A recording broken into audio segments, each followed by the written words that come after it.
Britannia. Everything you need to know before Season 2. Mix a bit of history, touch of fantasy, the Donovan song Hurdy-Gurdy Man, and a whole lot of trippiness, and you've got Britannia, an uncanny and unpredictable saga about the Romans' attempt to conquer the Celts in the British Isles in AD 43. Or, as Rob Savage, director of Shudder's acclaimed film Host, describes it to fandom, it's Game of Thrones on mushrooms.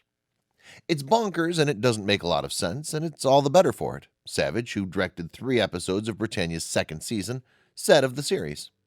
It's like a strange acid trip that's really funny and really violent and doesn't follow historical accuracy in any way. If you go with it, you'll have a lot of fun with it.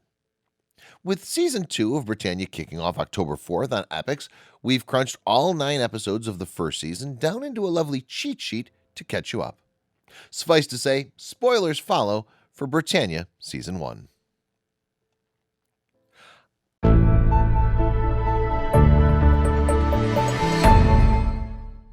Aulus Plautius.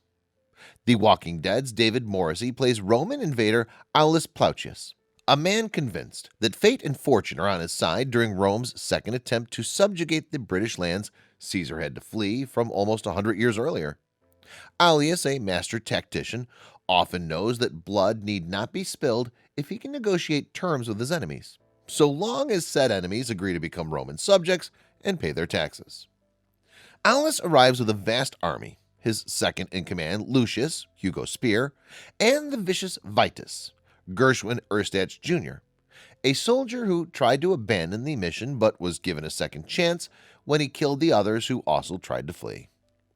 Aulus keeps much of his plans a secret, even from Lucius, as he attempts to negotiate deals with the leaders of the Canti and Regni, King Pellinore, Star Wars Ian McDermott, and Queen Antidea, Zoe Wanamaker, respectively, in an effort to avoid an all-out war, while also turning the tribes against each other even more.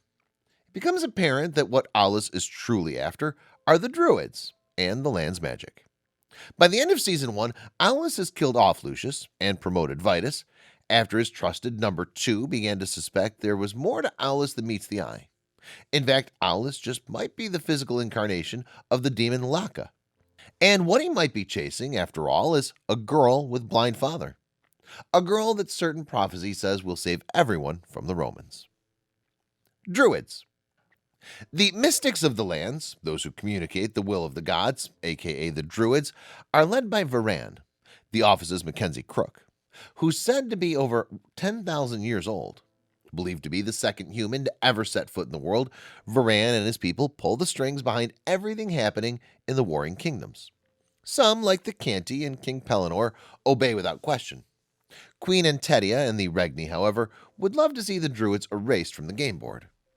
Varan once told Pellinore that his wife, the Canti Queen, was to be flayed alive as a sacrifice.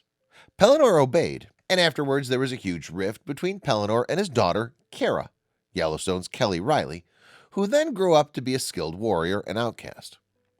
King Pellinore thinks so much of the Druids, in fact, that when he brings Cara to see them in Season 1, because she went behind his back to broker a deal with Aulus, he accepts his fate when Varan tells him that he's to be sacrificed to the gods and not her. After Pellinore's death, the gods anoint Cara as the new Canti Queen, much to the dismay of her brother Phelan, Julian Rhine-Tut, who takes the news so hard that he runs off with a Regni prisoner named Anya, Lyanna Cornell, who claims to actually be Brenna, the goddess of war. After a trek together and Anya becoming pregnant with a child she thinks will be a god, the two visit with Varan and learn that Anya's ideas about being Brenna's avatar are false. Kate and Divis. Remember the prophecy about the girl with the blind father? Or more specifically, as Varan says, Hope is the small daughter of a blind father. Well, at first Cara thinks it might be her. When Varan crowns her ruler after her father's rather unpleasant ritualistic death, she thinks she might be the hope the land requires, with her father being metaphorically blind. As it turns out, the hope is young Kate, played by Eleanor Worthington Cox. The Romans raided Kate's Canti village during her solstice initiation into womanhood, leaving her in a type of existential limbo where she doesn't have an adult name. Her sister is killed in the attack, and her father is taken prisoner and later blinded by Lucius. Kate, running for her life, is saved by an outcast druid named Divis, Nikolai Lee Case. Kate and Divis's relationship is uneasy at best, with Divis an exiled seer with a powerful connection to the underworld, and a penchant for getting possessed by Loka's serpent minion, Pwika, is all consumed with uncovering Loka's evil plot and human form, which leaves little room for him to care about anyone else, especially Kate. Kate and Divis weave in and out of each other's orbit during season 1, but by the end it becomes clear that she's the so-called chosen one and he's destined to protect her. Once Kara realizes that Kate represents the hope of the land and not her, she helps Kate and her father escape Aulus, sending the scared child on the run again. This time, though, with Divis attempting to help Kate discover her own interdivination powers. Canti versus Regni. Britannia also includes other members of the Canti and Regni people. Over the years, efforts were made to try and broker peace between the feisty tribes through marriage. They tried to marry Kara off to Antedia's son, Gildas, played by Joe Armstrong, but she castrated him on their wedding night. Now Lyndon, Stanley Weber, of the Gauls, is in the Canti court as a husband to Annabel Sholey's desperate and scheming Amina, who also happens to be Phelan's wife. Yes, Amina has 2 husbands, for the sake of peace, and Phelan's none too happy about the situation, especially the fact that Amina enjoys Lyndon's company in the bedroom more. Then Lyndon starts up an affair with Kara, though his loyalties are constantly in question because he's secretly a spy for the Regni clan, a service that works to undo Kara and her brief reign in the end. The politics and backstabbing elements of Britannia in Season 1 aren't as much of a focus as the loftier god conflicts, but they're indicative of an island divided, one that was ripe for the taking because the Canti and Regni were at each other's throats so much that they didn't even see the Romans coming. Where we left off. In the Season 1 finale, Aulus's long-standing siege of the Canti Citadel, which started after Kara helped Kate and her father escape, finally succeeds when Lyndon, on Antedia's orders, burns the castle's food supply. This forces Kara to go to Aulus and make nice in an effort to stop the Romans and the Regni from killing everyone.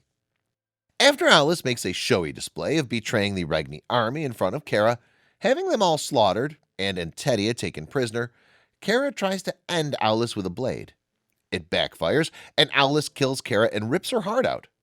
Aulus then installs Amina as the Canti queen. After a bounty hunter, who also might be a hellhound, captures Kate and injures Divis, Kate is handed over to the Druids rather than Aulus. So now Kate and Divis, who recovered and also made his way to see Valen, are captive guests of the Druids, trapped in the Druids' domain. Divis, who begged Velen to tell him the future, lets Kate know that he knows what's going to happen next. What lies ahead in Season 2? The 10-episode Season 2 takes place 2 years into General Aulus's Plautius invasion of Britannia.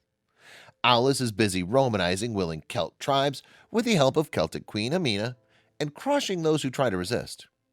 Aulus's behavior raises suspicions that he has another agenda, one that raises ghosts in Amina's past and makes his threat to the Druids ever more critical. The only form of hope for the Druids and Celts is Kate, who's now being trained by Divis to fulfill a prophecy that would save Britannia from the Romans. Meanwhile, 2 Druid brothers, Varen and Harka, known as the Dead Man and also played by Mackenzie Cook, begin an epic battle of wills that divides the Druids and puts the prophecy in jeopardy. Joining the cast of Season 2 is Steve Pemberton, who will play Emperor Claudius, who travels to Britannia to witness Aulus's triumph.